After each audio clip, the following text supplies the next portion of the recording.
Episode 25. Right then, said Professor Lupin. Can you picture those clothes very clearly, Neville? Can you see them in your mind's eye? Yes, said Neville uncertainly, plainly wondering what was coming next. When the Bogart bursts out of this wardrobe, Neville, and sees you, it will assume the form of Professor Snape, said Lupin, and you will raise your wand, thus, and cry, "Ridiculous!" and concentrate hard on your grandmother's clothes. If all goes well, Professor Bogart Snape will be forced into that vulture-topped hat and that green dress with that big red handbag. There was a great shout of laughter. The wardrobe wobbled more violently. If Neville is successful, the Bogart is likely to shift his attention to each of us in turn, said Professor Lupin. I would like all of you to take a moment now to think of the thing that scares you most, and imagine how you might force it to look comical. The room went quiet. Harry thought, what scared him most in the world? His first thought was Lord Voldemort. A Voldemort returned to full strength.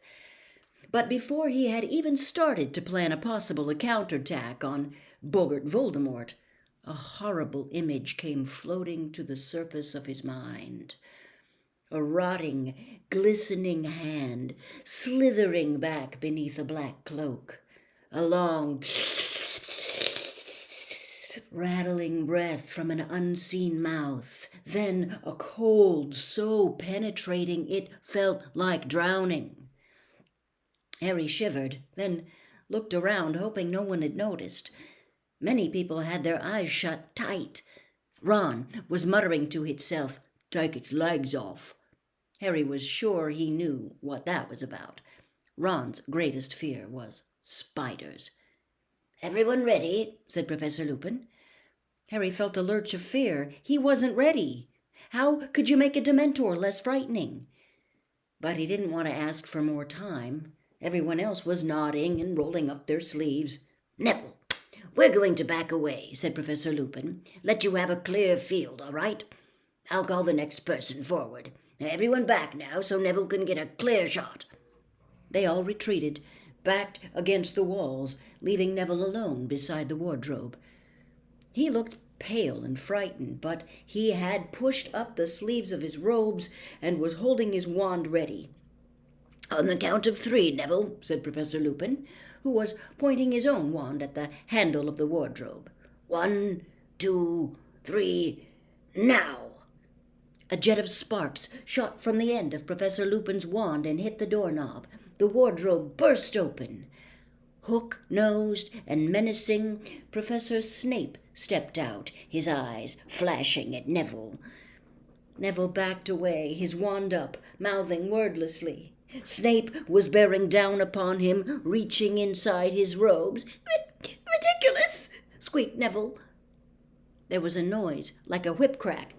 Snape stumbled. He was wearing a long lace-trimmed dress and a towering hat topped with a moth-eaten vulture, and he was swinging a huge crimson handbag.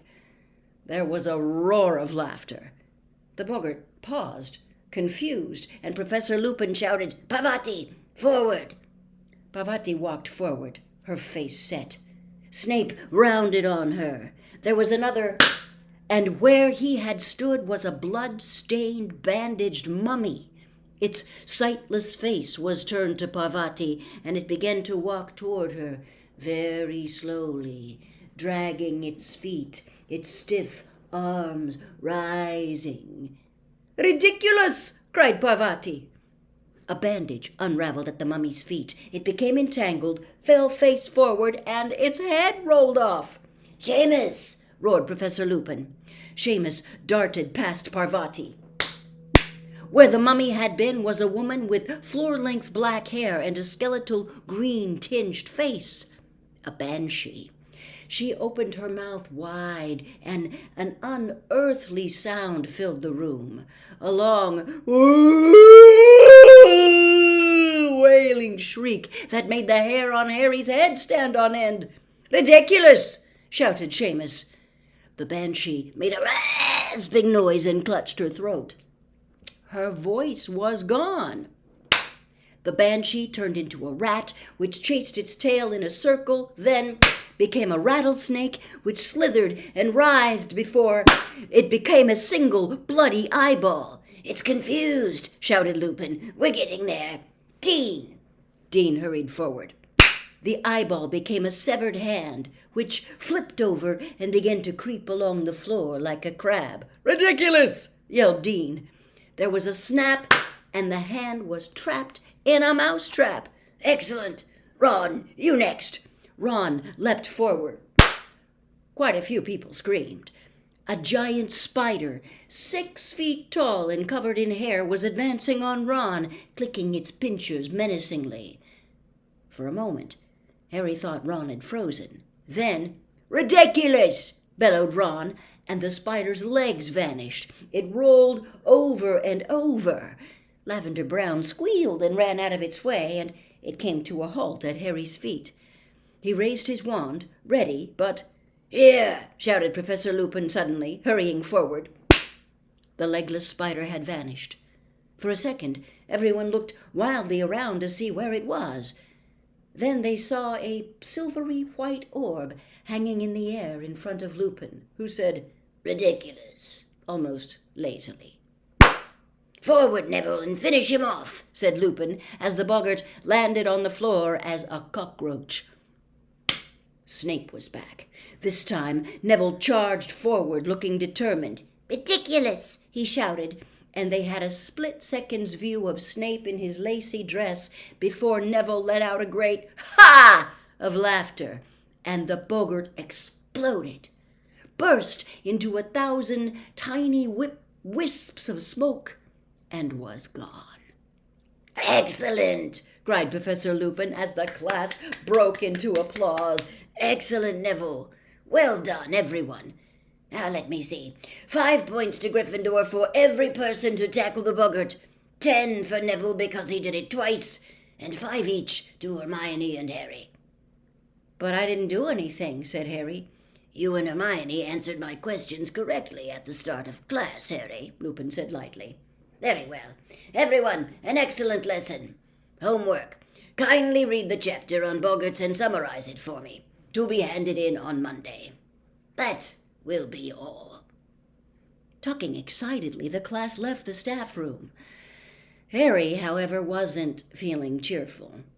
Professor Lupin had deliberately stopped him from tackling the Bogart. Why? Was it because he'd seen Harry collapse on the train and thought he wasn't up to much? Had he thought Harry would pass out again? But no one else seemed to have noticed anything. "Did you see me take on that banshee?" shouted Seamus. "And the hand," said Dean, waving his own around. "And Snape in that hat." "And my mummy." "I wonder why Professor Lupin's frightened of crystal balls," said Lavender thoughtfully. "That was the best defense against the dark arts lesson we've ever had, wasn't it?" said Ron excitedly as they made their way back to the classroom to get their bags. "He seems like a very good teacher," said Hermione approvingly. "But I wish I could have taken a turn with the Bogart." "What would it have been for you?" said Ron, snickering. "A piece of homework that only got 9 out of 10. Chapter 8. Flight of the Fat Lady. In no time at all, defense against the dark arts had become everyone's favorite class. Well, only Draco Malfoy and his gang of Slytherins had anything bad to say about Professor Lupin. "Look at the state of his robes," Malfoy would say in a loud whisper as Professor Lupin passed. "He dresses like our old house elf." But no one else cared that Professor Lupin's robes were patched and frayed. His next few lessons were just as interesting as the first. After Bogarts, they studied redcaps, nasty little goblin-like creatures that lurked wherever there had been bloodshed, in the dungeons of castles and the potholes of deserted battlefields, waiting there to bludgeon those who had gotten lost. From redcaps, they moved on to kappas, creepy water drillers that looked like scaly monkeys with webbed hands itching to strangle unwitting waders into their ponds.